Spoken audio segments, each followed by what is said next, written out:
The magnetic field at the center of a circular coil of radius small r carrying a current I is V1. एक circular coil है जिसकी radius है r, जिसमें current है I, उसके centre पर magnetic field दिया है V1. फिर कह रहे हैं the field at the centre of another coil of radius 2r carrying the same current I. Radius 2r है और वही करंट I फ्लो हो रही है, उसके सेंटर में मैग्नेटिक फील्ड है V2. इनका कंपैरिजन पूछा है, रेशियो पूछा है, तो V1 कितना होगा. अगर सिंगल लूप की कॉइल है तो वो होगा mu not I over 2r, और V2 कितना होगा, तो V2 हो जाएगा आपका mu not I over 2 times 2r. तो यहाँ से साफ पता लग रहा है अगर आप रेडियस को डबल करोगे तो मैग्नेटिक फील्ड आधा हो जाएगा, तो जो V2 होगा वो V1 का आधा होगा. तो V1 अपॉन V2 जो रेशियो आने वाला है आपका, वो आपका आ जाएगा 2:1. So your answer will be C part. Which of the following figure shows the magnetic flux density. Magnetic flux density मतलब magnetic field at a distance small r from a long straight rod carrying a steady current I. एक long straight rod है और ये कितनी current total carry कर रही है I, और इसके सेंटर से, ठीक, इसकी जो सेंट्रल एक्सिस होगी उससे r डिस्टेंस पे पूछा गया. तो अगर ये यूनिफॉर्मली करंट, अगर ये यूनिफॉर्मली डिस्ट्रीब्यूटेड है पूरे वायर के पूरे रीजन में, ठीक है, तो अंदर जो मैग्नेटिक फील्ड होता है उसका जो फॉर्मूला होता है वो होता है mu not I r upon 2πr square, sorry 2r square upon, अगर मुझे ढंग से याद आ रहा है तो 2r स्क्वायर. और बाहर ये इनसाइड मैग्नेटिक फील्ड का फॉर्मूला होता है, और आउटसाइड मैग्नेटिक फील्ड का जो फॉर्मूला होता है वो होता है आपका mu not I upon 2r. Sorry, यहाँ पाई भी होता है, यहाँ पाई भी होता है, यहाँ पे पाई भी होता है, ठीक. तो यहाँ से साफ दिख रहा है कि अंदर जो मैग्नेटिक फील्ड है वो डिस्टेंस के साथ लीनियरली इंक्रीज कर रहा है, और बाहर जो मैग्नेटिक फील्ड है वो डिस्टेंस बढ़ने के साथ डिक्रीज कर रहा है हाइपरबोलिकली. तो आंसर जो बनेगा आपका वो बनेगा आपका डी पार्ट, कि जब तक आप सरफेस तक नहीं पहुँच जाते, जब तक r equal to capital R नहीं हो जाता, तब तक मैग्नेटिक फील्ड इंक्रीज करता जाएगा, और उसके बाद हाइपरबोलिकली मैग्नेटिक फील्ड क्या करेगा, डिक्रीज करेगा.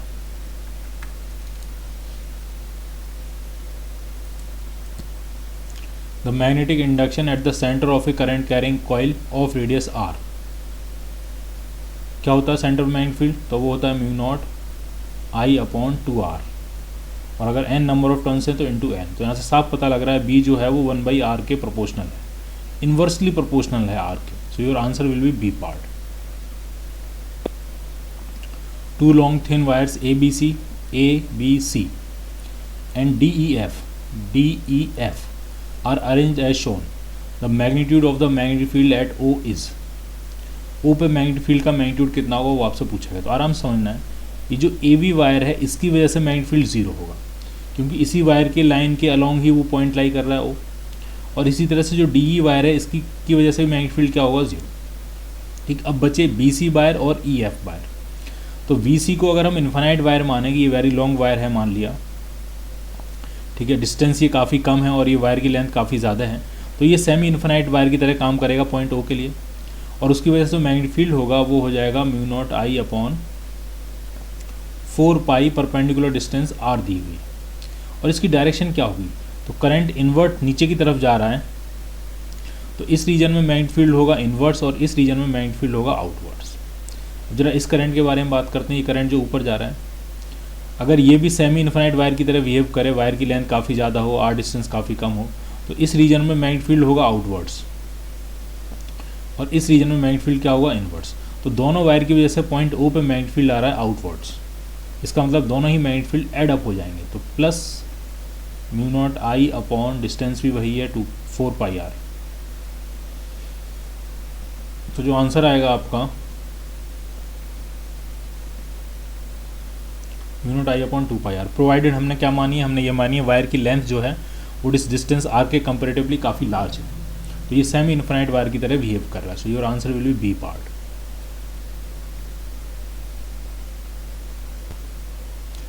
ए circular conductor of uniform resistance per unit length. एक सर्कुलर कंडक्टर है और रेजिस्टेंस पर यूनिट लेंथ जो है वो यूनिफॉर्म दिया हुआ है। इस connected to a battery of 4 volt, एक बैटरी से कनेक्ट किया 4 वोल्ट बैटरी से, तो डेफिनेटली यहाँ से कुछ करंट आ रही होगी आई, वो डिस्ट्रीब्यूट होगी, कुछ करंट इस लूप से आएगी, कुछ करंट इस ऊपर वाले लूप से आएगी, ऊपर वाले आर्क से आएगी, कुछ नीचे वाले आर्क से आएगी। मान लिया ये करंट I1 है, ये करंट I2 है, और ये दोनों मिलके I करंट बन के वापस चले जाएंगे। तो नेट मैग्नेटिक फील्ड पूछ रहे हैं सेंटर पर, तो ये बात पहले भी हो चुकी है कि इस तरह की सिचुएशन में नेट सेंटर पर मैग्नेटिक फील्ड क्या होता है, 0।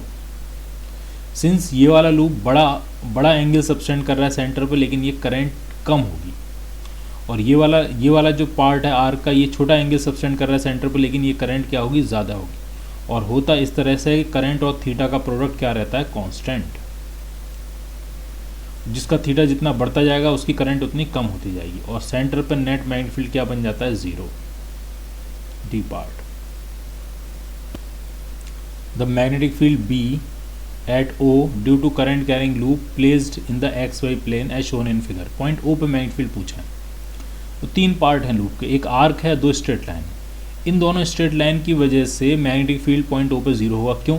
क्योंकि इन्हीं की लाइन के अलॉन्ग ही पॉइंट O लाई कर रहा है, इसी करंट कैरिंग वायर की लाइन के अलॉन्ग ही पॉइंट O लाई कर रहा है। तो पॉइंट O पे जो मैग्नेटिक फील्ड होगा वो सिर्फ और सिर्फ इस आर्क की वजह से होगा, और आर्क की वजह से होता है μ0/4 pi into I over R into theta. Theta कितना है, 120 डिग्री। 120 का मतलब 2π/3। और डायरेक्शन, तो ये करंट जो है वो एंटी क्लॉकवाइज सेंस में फ्लो कर रही है, तो मैग्नेटिक फील्ड आउटवर्ड्स होगा, यानी प्लस के कैप। तो ये कैंसिल आउट हुआ 2 टाइम्स, तो ये मिल गया आपको μ0I ओवर 6R के cap. So your answer will be B part. If the current is flowing clockwise in a circular coil, आपको देखने से करंट क्लॉकवाइज दिख रही है, आप बाहर की तरफ खड़े हो कॉइल के, और आपको करंट क्या दिख रही है, क्लॉकवाइज। क्लॉकवाइज का मतलब ये होता है कि अगर करंट क्लॉकवाइज है तो मैग्नेटिक फील्ड लाइंस इसके अंदर से इनवर्स जा रही होंगी। ठीक, तो यही पूछ रहे हैं magnetic lines of force inside the coil, इसके अंदर से कहाँ जाएंगी, इनवर्स। तो आपको कैसे दिखेगा, आपको ऐसे दिखेगा कि आपसे दूर की तरफ जा रही हैं, away from you. Two concentric coils of 10 turns each are situated in the same plane. Their radii are 2 cm and 4 cm.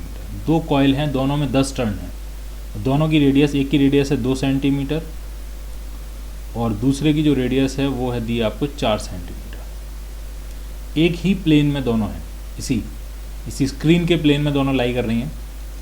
They carry respectively 0.2 and 0.3 ampere currents in opposite direction. तो एक में करंट फ्लो हो रही है 0.2 ampere और इसमें current flow हो रही है 0.3 एम्पियर, अपोजिट डायरेक्शन। तो उसके सेंटर पर मैग्नेटिक फील्ड पूछा गया, तो इसकी वजह से क्लॉकवाइज है तो मैग्नेटिक फील्ड इन्वर्स होगा, और इसकी वजह से ये एंटी क्लॉकवाइज है तो मैग्नेटिक फील्ड आउटवर्ड्स होगा। तो पहले दोनों का मैग्नेटिक फील्ड निकाल लेते हैं और माइनस करना पड़ेगा। तो छोटे वाले लूप की वजह से मैग्नेटिक फील्ड होगा, अगर B1 नाम दें उसको, तो वो कितना होगा, एक लूप की वजह से होता है μ0I/2R, तो n टर्न्स की वजह से μ0NI/2R कितना आने वाला है, μ0। नंबर ऑफ टर्न्स हैं 10, करंट है 0.2 एम्पियर अपॉन 2R, R कितना है 2 सेंटीमीटर यानी 0.02। इससे अगर हम ये कैंसिल करेंगे तो ऊपर आ जाएगा आपका 10, तो ये हो गया आपका 50 μ0 B1। जरा B2 निकालते हैं, कितना आने वाला है, μ0 तो μ0 ही है, नंबर ऑफ टर्न्स 10 ही है, करंट जो है आपकी 0.3 है अपॉन रेडियस, 2 टाइम्स रेडियस कितनी है 0.04। इस पॉइंट से पॉइंट ख़त्म करते हैं तो ऊपर एक 10 और मिल जाएगा आपको, तो ये ऊपर आ गया आपका 2 से कैंसिल करेंगे तो ये 5 टाइम्स, फिर 2 से कैंसिल करेंगे तो ये भी 5 टाइम्स, तो ये आपका आ गया 75/2 μ0 around 37.5।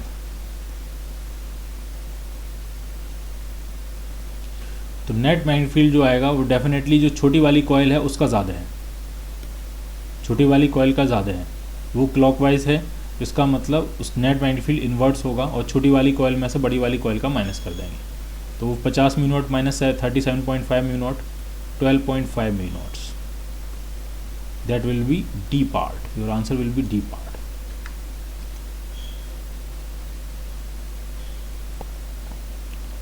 A given length of a wire carries a steady current. It is bent to form a circular plane coil of 1 turn. Given length है, उससे हमने एक सिंगल टर्न का, एक टर्न का हमने एक लूप बनाया. If the loop of the same length is now bend more sharply to give it double loop of smaller radius. अब इसको हम थोड़ा और शार्पली बेंड करेंगे और सिंगल लूप से डबल लूप में कन्वर्ट करेंगे इसको. इस तरह से 2 लूप हैं, ठीक है, स्मॉलर रेडियस का. तो मैग्नेटिक फील्ड पूछा है सेंटर पे कितने टाइम्स हो जाएगा. तो यहाँ पे अगर मैग्नेटिक फील्ड बी होगा तो 2 लूप अगर आपने लगाए हैं तो 2 का स्क्वायर 4 टाइम्स बी हो जाएगा सेंटर पर मैग्नेटिक फील्ड. क्लियर. अगर n टर्न्स लगाते हैं तो n स्क्वायर बी हो जाता है सेंटर पर magnetic field. 2 infinitely long thin insulated straight wire lie in xy plane along x axis and y axis respectively. इस तरह की सिचुएशन है. एक वायर एक्स एक्सिस के अलोंग लाई कर रहा है और एक वायर वाई एक्सिस के अलोंग. लॉन्ग थिन इंसुलेटेड है, आपस में ये करंट शेयर नहीं करेंगे. Each wire carries A current I. दोनों वायर में करंट जो फ्लो हो रहा है वो आई हो रहा है. इसमें भी आई फ्लो हो रहा है और इसमें भी करंट कितना फ्लो हो रहा है, आई. ठीक है.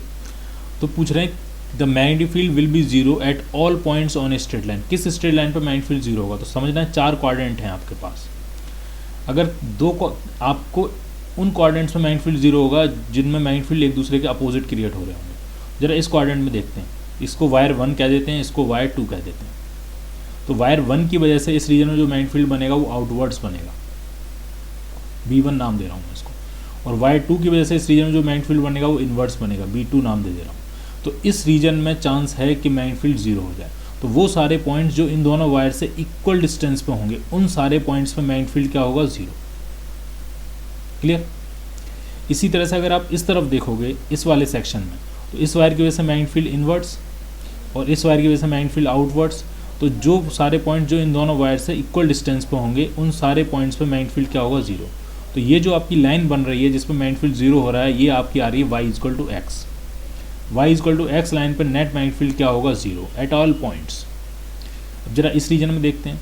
तो इस वायर की वजह से मैग्नेटिक फील्ड इनवर्ड्स है, सॉरी आउटवर्ड्स है, और इस वायर की वजह से भी मैग्नेटिक फील्ड क्या है, आउटवर्ड्स. तो जब दोनों ही आउटवर्ड्स हैं तो कैंसिल थोड़ी ना होंगे, ये तो एडअप हो जाएंगे. इसी तरह से इस रीजन में देखेंगे तो इस वायर की वजह से 2 वायर की वजह से मैग्नेटिक फील्ड इनवर्ड्स हैं और 1 वायर की वजह से भी मैग्नेटिक फील्ड क्या है, इनवर्ड्स. तो ये दोनों क्या हो जाएंगे, एडअप हो जाएंगे. तो आंसर जो बनेगा वो सिर्फ बनेगा y equal to X straight line.